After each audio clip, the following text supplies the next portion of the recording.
selamat siang. Selamat siang, Mbak. Ya, sebelum kita berbicara lebih lanjut, mungkin kita bisa kenalan terlebih dahulu. Perkenalkan, nama saya Aida Yesmaita Erni Pratiwi, tapi biar lebih gampangnya, Mbak bisa panggil saya Mbak Mita. Saya di sini sebagai konselor Mbak pada hari ini. Kalau boleh tahu nama Mbak itu siapa? Nama saya Syafira. Nama Mbak Syafira. Oh ya Mbak, ini sebelumnya di sini ada tisu dan air putih, boleh dipergunakan nanti ya. Baik, Mbak. Terima kasih, Mbak. Iya. Mbak tadi kesini naik apa? Kebetulan saya kesini naik motor, Mbak. Naik motor sendiri? Iya, sendiri. Sendiri. Tadi gimana di jalannya? Lumayan lancar sih, Mbak. Nggak kayak biasanya macet gitu. Emang macetnya karena apa Mbak di jalan? Karena ada galian sih, Mbak. Ada galian. Rumah Mbak sekitar mana? Di Pondok Gede. Oh, di Pondok Gede. Mbak sebelum kesini sudah makan atau belum? Alhamdulillah sudah, Mbak. Sudah makan. Oke, baik. Mbak, apakah Mbak pernah melakukan sesi konseling sebelumnya? Belum, Mbak. Belum pernah. Berarti ini baru pertama kalinya ya ketemu. Iya. Oke. Pertama kalinya konseling dan ketemu saya. Oke.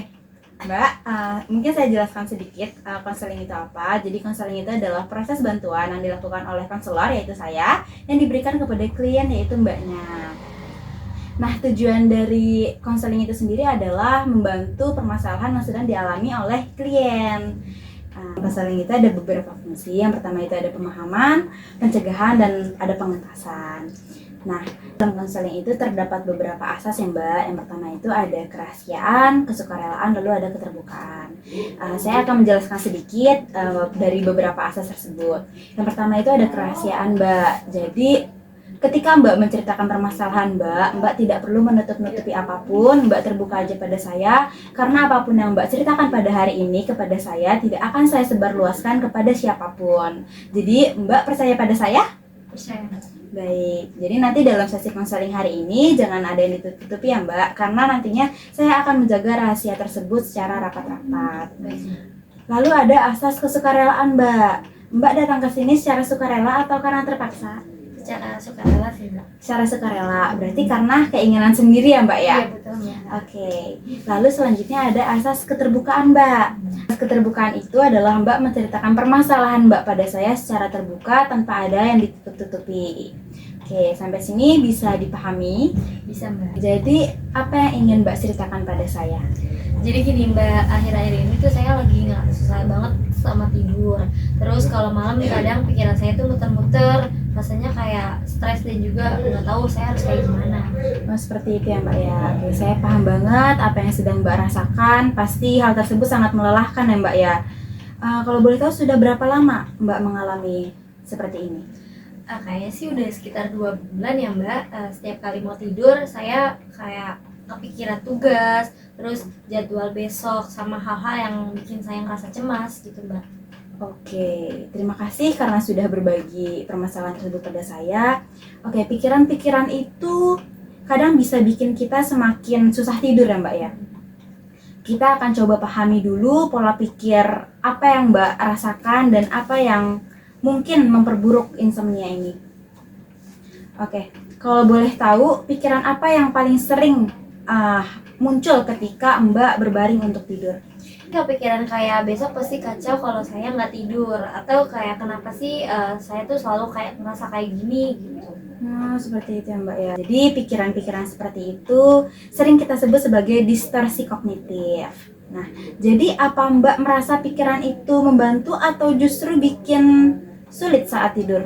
Justru bikin saya stres sih Mbak, karena saya merasa ngerasa nggak tenang gitu. Oke, bener banget ya Mbak ya, bahwa pikiran seperti itu sering memperkuat lingkaran insomnia. Jadi pada hari ini kita akan coba teknik kognitif Mbak, untuk menggantinya dengan pola pikir yang lebih sehat. Oke, pertama kita mulai pikiran besok pasti kacau kalau aku nggak tidur. Menurut Mbak, seberapa sering itu benar-benar terjadi? Mungkin kayaknya nggak selalu sih Mbak, kadang kayak walaupun tidurnya sedikit, saya juga ngerasa tetap bisa ngerjain tugas ataupun lagi kelas. Oke, tepat banget. Jadi pikiran itu nggak sepenuhnya benar kan? Oke, jadi bagaimana kalau kita ganti dengan meskipun tidur saya kurang, saya tetap bisa berusaha menjalani hari dengan baik. Oke, apa itu terasa lebih ringan? Iya sih, kayaknya saya lebih ngerasa positif dan nggak bikin panik aja Mbak. Oke, bagus banget. Sekarang mari kita lihat pikiran. Kenapa sih aku selalu kayak gini? Apa benar kamu selalu mengalami ini? Kalau dipikir-pikir nggak juga sih Mbak, kadang saya bisa tidur nyenyak terutama kalau capek banget gitu. Nah, itu dia, benar banget. Jadi, pikiran ini adalah bentuk generalisasi berlebihan. Jadi, bagaimana kalau kita ganti dengan saya memang sedang kesulitan tidur, tapi ini bukan sesuatu yang permanen dan bisa diperbaiki. Itu jauh lebih baik sih Mbak, karena rasanya nggak terlalu menghakimi diri sendiri. Bagus banget, Mbak. Jadi, sekarang kita tambahkan beberapa strategi supaya tidur Mbak lebih baik. Pertama, Mbak itu bisa melakukan jadwal tidur yang sama setiap harinya, bahkan di akhir pekan sekalipun ya Mbak ya. Lalu yang kedua, hindari minum kopi atau teh beberapa jam sebelum tidur. Nah, Mbak suka kopi atau enggak nih? Kalau kopi sih kayak suka, ya biasa aja sih, nggak terlalu suka banget gitu. Jadi nggak terlalu suka banget ya. Jadi kalau sebelum tidur, Mbak biasanya suka minum kopi atau gimana nih? Kalau lagi ada tugas gitu? Kadang-kadang sih. Kadang-kadang. Jadi Mbak bisa hindari meminum kopi atau teh sebelum jam-jam tidur ya Mbak ya. Lalu yang ketiga itu buat suasana kamar lebih nyaman dengan redupkan lampu, terus hindari handphone gitu, dan atur suhu yang nyaman. Nah Mbak biasanya kalau misalkan di kamar itu lampunya itu suka mati atau nyala nih kalau mau tidur? Lebih suka mati sih saya. Lebih suka mati, itu bagus banget Mbak. Jadi kalau misalkan lampunya mati itu Mbak bisa istirahat lebih baik, bisa mengistirahatkan mata ya Mbak ya dari cahaya-cahaya yang ada di kamar gitu. Lalu yang keempat itu Mbak coba meditasi ringan atau pernapasan dalam sebelum tidur. Sebelumnya Mbak apakah tahu teknik mindfulness? Belum tahu. Nah Mbak itu bisa banget digunakan di akhir pekan gitu. Mbak bisa lakukan meditasi agar Mbak merasa lebih ringan gitu perasaannya, diri Mbak merasa lebih ringan dan lebih lega gitu. Mbak bisa lakukan meditasi atau pernapasan sebelum tidur. Jadi ketika Mbak tidur mungkin Mbak bisa tarik nafas, hitung selama beberapa detik, lalu hembuskan secara perlahan. Nah lalu yang terakhir itu jangan memaksa tidur Mbak. Walau nggak bisa tidur, bangun sebentar, lakukan aktivitas santai lalu coba lagi gitu. Apakah hal-hal tersebut bisa Mbak pahami? Bisa Mbak. Kayaknya banyak juga ya Mbak. Apakah dari yang sudah Mbak sebutkan tadi itu bakal membantu saya Mbak? Oke Mbak, jadi sebetulnya dengan latihan dan kesabaran, teknik ini biasanya efektif. Ingat ya, fokus kita adalah membangun kebiasaan yang mendukung tidur sehat, bukan hasil instan. Jadi gimana setelah sesi konseling kita hari ini, perasaan Mbak itu gimana?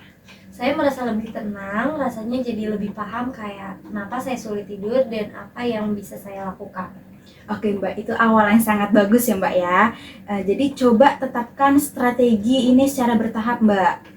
Dan terus perhatikan perubahan yang terjadi. Kita akan evaluasi lagi di sesi selanjutnya. Baik, terima kasih banyak. Saya jadi ngerasa lebih optimis untuk menghadapi hal-hal seperti ini. Baik Mbak, sama-sama ya Mbak ya. Saya juga terima kasih ke Mbak karena Mbak sudah percaya pada saya, sudah mempercayakan bahwa Mbak mempunyai masalah, lalu cerita nih ke saya. Oke Mbak, Mbak jangan ragu untuk berbagi kemajuan atau tantangan di pertemuan berikutnya ya Mbak ya. Perubahan membutuhkan waktu, tapi kita akan melaluinya bersama. Jadi nanti di sesi konseling berikutnya Mbak bisa sebutkan perubahan-perubahan apa yang Mbak alami. Apakah ada yang ingin Mbak ceritakan yang lain gitu? Udah nggak ada Mbak, saya merasa udah cukup sih. Oke, Mbak sudah merasa cukup pada konseling hari ini. Baik Mbak, terima kasih banyak karena sudah percaya pada saya. Terima kasih banyak juga ya Mbak. Mari saya atar ke depan ya Mbak ya.